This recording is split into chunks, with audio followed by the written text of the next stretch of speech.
Okay guys, so I'm gonna try to see if you can read that. I'm gonna check. So in Taekwondo, we have fighter A and fighter B. Now, fighter A is gonna be me, and fighter B, it's just to say it's somebody from Africa, and I'm me. So I need to have 3 skills that I know I'm really good at. What are those 3 skills? I know I'm really good. I have a really good back kick. I have a really good cut kick. And I have a really good punch.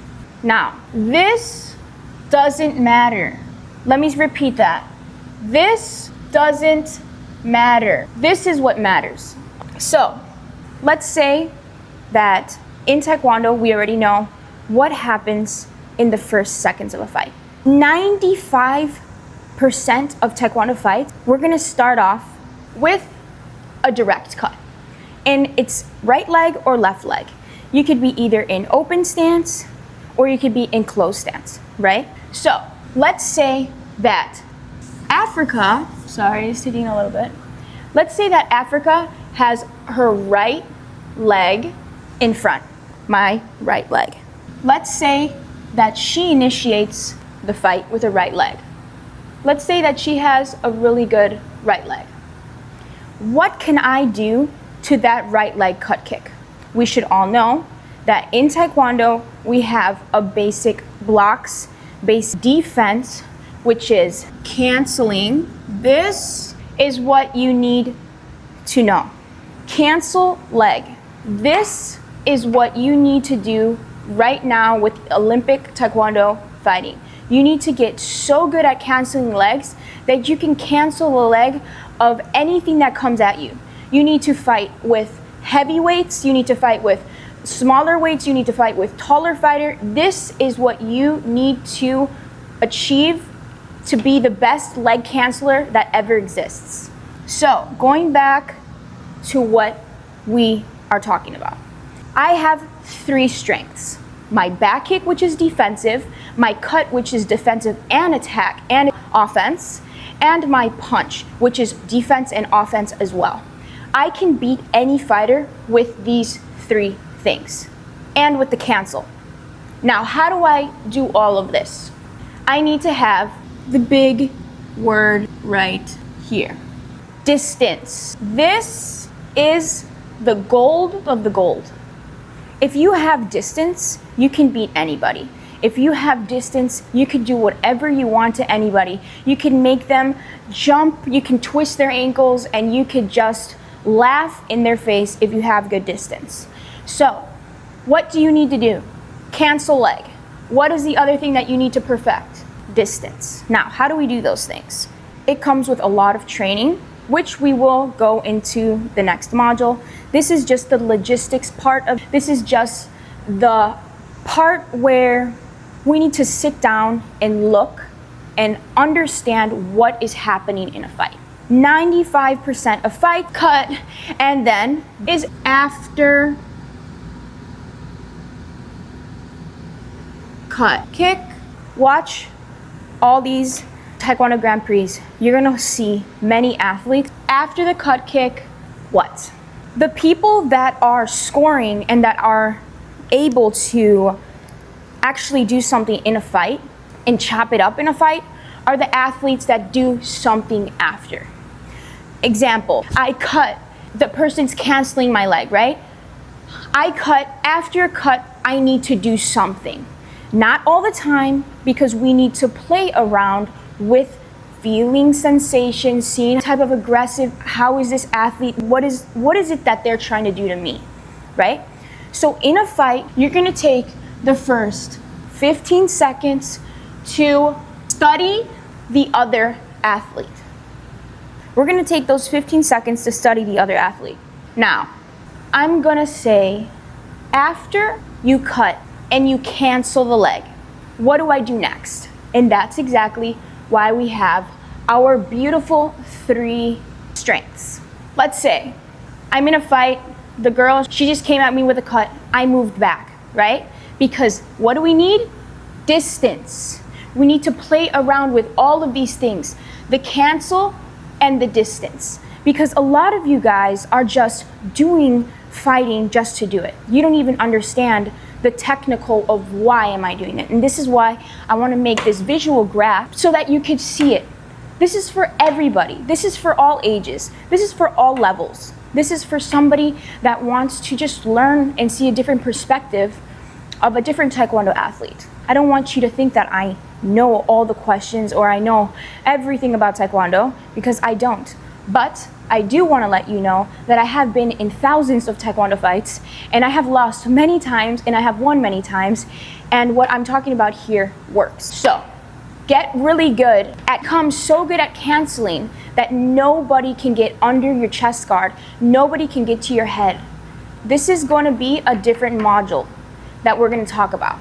The first 15 seconds of the fight, this is what we use to study the other athlete.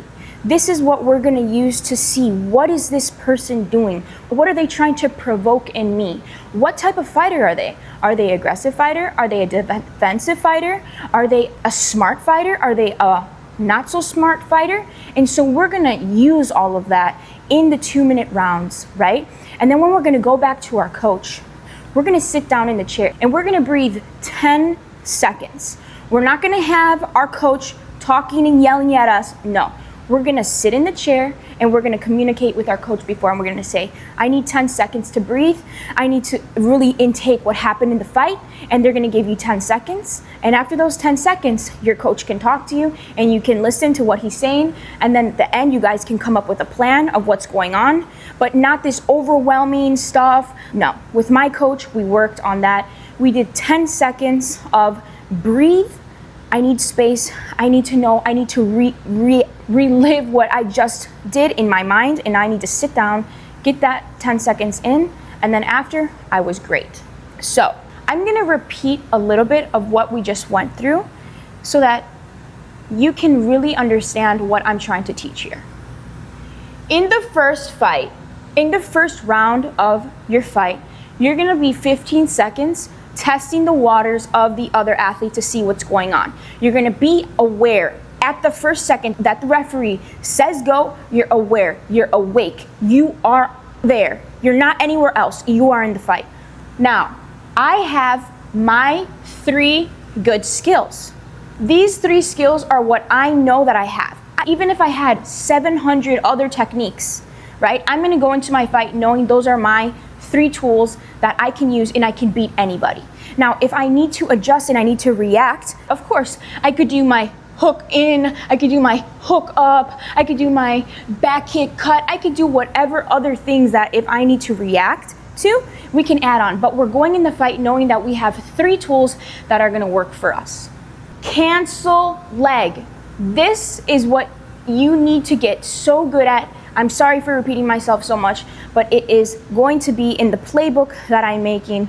You need to get so good at this leg cancel that nobody can get under your defense or your offense. When you are canceling, actually, I'm not going to go into that now. We're going to save that for later. Now, distant, playing with distance. What does this mean? This means with my hand, because my hand is equal 50% of the fight. What does that mean? When my hand is here, that is not good. When my hand is here and my chin is forward and my hand is out and I am in distance. I'm not in distance. I am maintaining my distance with my hand. What is my hand? When she's gonna lift up her foot, my hand is gonna be so strong that when she touches my foot, it's gonna be so annoying that my hand is on her foot because she's gonna feel that strength. And you need to work your arm strength so that you could have that good bounce. Because if you're here and they feel they can come into your hand whenever, right? So sometimes I have my hand, and sometimes when I move back, I'm playing with the distance so that they can't even tell how close I am. I am using this. This is like my fencing sword. Sadly to say, that is what it is. So 50%. This is my third eye. Why do I say my third eye? Because your hand and your eyes need to be in coordination. It's like riding a horse. When you're riding a horse, you're not looking at the neck, you're looking at where you need to go. That's the same thing that the hand does. So the hand needs to be good, the distance needs to be good. So when I'm playing with distance, what does this mean? When I'm playing with distance, this means that when they come and they attack at me, I can go back once, I can go back twice, and then I can go back twice and angle out. All with my hand. I am never angling without my hand. Listen to what I just said.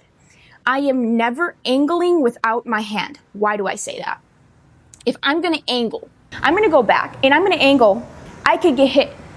Always angling, always head back, always aware. You're always aware. Listen, it's a minute break, 2 minutes, and even if you win both rounds, you don't need to go into the third round. So you just need 100% concentration in 4 minutes to get to the next fight. Winning Olympic gold medal is 4 minutes. Let's say you win each first round, it's 4 minutes. 4 times 5, 25 minutes. This is a very small playbook of what we're gonna get into depth in my course. This is just an introduction of what we're gonna be talking about, what we're gonna be teaching, and the technical part of it, because we could do all types of Taekwondo training, fitness training, getting in the best shape of your life, abs, you have a 9-pack, but here it's jelly. So that's what we're gonna work on. Now, I just wanna remind everybody that's in this course that if you're a beginner and you're just learning, I'm gonna try to adapt everything so it could be a little bit in general so that you could understand. But this is if you have a basic knowledge of what Taekwondo is. So this is something that if you can just map out in your mind, write it out. And what I want you to do after this video is put your name up on a piece of paper, and I'm gonna provide this worksheet. What I want you to do is I want you to put your name, put your 3 strengths. This is for you, you don't have to show it to anybody. And I need you to pick, it could be offense, defense, whatever it is. Pick your 3 tools. And you're gonna stick to those 3 tools, and you're gonna work out on those 3 tools. And every day after training, you're gonna perfect those 3 tools. And then, this is the other homework. 3 things to work on. You're gonna pick 3 things that you suck at, and you are going to write them down. Example, I'm really bad at double kicks. I'm really bad at axe kicks, and I'm really bad in the body to body. So, what am I gonna do after my training? I'm gonna go and I'm gonna get my training partner, or I'm gonna ask somebody, I'm gonna talk to my coach, and I'm gonna see, can you please help me? I want to perfect these 3 things that I'm not good at because I'm having a hard time with this. And you're gonna go, you're gonna ask if they can hold for you, double kicks, axe kicks, and body to body. Now, let's not get all crazy on this. This isn't that you have to work 2, 3, 4 hours on it every day. No, but you could do maybe 15 to 20 minutes every day after class, because what you don't work on is just sitting there. Imagine if you could get a really nice double kick after counting the leg, bam, you could get a nice double kick. You can get that axe kick more touching profoundly to the back of the head. And you could do body to body stuff, which is playing around in the body to body. If you're not good at reflexes, if you can't see this side, have your partner using maybe the foam things or a paddle, block and then kick after. This is just an example, but this is what our homework is. Figure out what is your best, and then figure out what is your worst, and then use this roadmap for you to visualize and for you to understand what is really going on in a Taekwondo fight. I hope you guys enjoyed this module. Stay tuned for the next.